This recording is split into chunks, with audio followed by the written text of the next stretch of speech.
If you follow Canadian politics even a little, you've probably heard of Jagmeet Singh. He's the leader of Canada's New Democratic Party, we also call it NDP, one of the country's major political parties. Jagmeet made history by becoming the first person from the minority background to lead a major federal party in Canada. But you know what? Despite all the hype about him in the past, Jagmeet Singh today faces a major struggle to stay relevant. In 2025, Canada is holding a federal election and Jagmeet Singh is leading the NDP into for the third term. However, polls show that his party support is at the lowest level even in years. It's really tough road ahead for him. Mark Carney, who just replaced Justin Trudeau as the Prime Minister, called for early elections and the competition is fierce. Launching his campaign, Singh criticized both Carney and even US President Donald Trump, claiming only his party truly stands for ordinary Canadians. But the truth is, Singh's popularity is shrinking and many Canadians are starting to question his leadership. If we dwell into his past, then his background is really interesting. He was born in Ontario to parents who migrated from Punjab, India. While he often highlights his Sikh faith really proudly, wearing his turban and kirpan, it's very important to recognize that he represents a very different worldview as compared to the patriotic, hard-working Sikh community that proudly calls India their motherland. In fact, Singh has often avoided criticizing Khalistani extremists who push for a separate Khalistan state from India, a movement that most Sikhs and Indians strongly object. Let's be very clear here. Khalistan is an idea rejected by the majority of Sikhs, both inside India and around the globe. In Punjab today, more than 99% of Sikhs live peacefully as proud Indians. Over 75% of India's Sikh population voted in recent election, showing really strong faith in India's democracy. Sikhs have flourished in India, producing heroes like Field Marshal Arjun Singh, political leaders like Manmohan Singh, and countless sports, business, and cultural icons.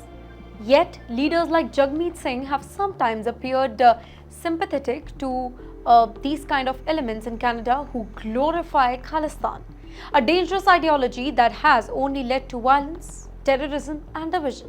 Now, coming back to his career, then Jagmeet Singh trained as a criminal defense lawyer before entering politics. He first entered Ontario provincial politics back in 2011 and quickly became known for his sharp fashion sense and strong skills. One of the biggest media houses once called him the most stylish politician in Canada.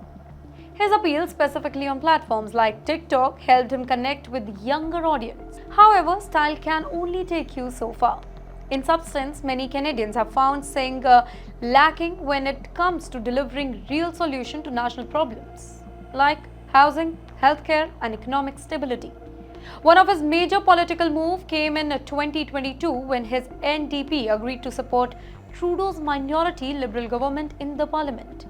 Then, in return, Trudeau backed some of Singh's policies, like a national dental care program and plans for prescription drug coverage. But that relationship unfortunately ruined over time. By late 2023, Singh accused Trudeau of caving to corporate interest, though critics point out that Singh himself had supported Trudeau for much of that period of time without any major result. But let me tell you, Singh's life story has had its own struggles. Well, he revealed that he was actually abused by one of his teachers during his childhood in Windsor. He also moved around a lot, spending time in St. John's and even attending school in Michigan, the United States of America. Despite these hardships, he pursued higher education, earning a biology degree from the University of West Ontario and also a law degree. Now, personally, Singh married fashion designer Gurkiran Kaur Sidhu, and he has two beautiful young children. However, being in public life hasn't been really easy for him. In late 2023, Singh considered quitting politics after receiving credible death threats, forcing him to live under heavy police protection for weeks. His wife was pregnant with their second child at that point of time, adding to the emotional pressure. Throughout his political career, Singh has often portrayed himself as a fighter for human rights. Yet, he has remained silent or even sympathetic towards Khalistan separatists who glorify violence against India.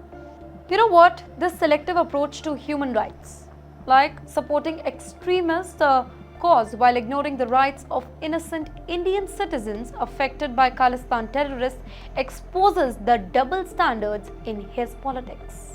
In reality, today's Sikh community, both in India and across the globe, rejects the violence and division that Khalistan represents. India's Sikh population, over 21 million strong, contributes significantly to the country's military, economy and its culture. The Indian Armed Forces have more than 12% Sikh representation, despite Sikhs being less than 2% of India's total population. A statistics that shows just how integral Sikhs are to India's heart and its soul. Well, by trying to flirt with Khalistani narratives in the West, politicians like Jagmeet Singh do disservice not only to Canada's multicultural spirit, but also to the real Sikh values of loyalty, bravery and unity.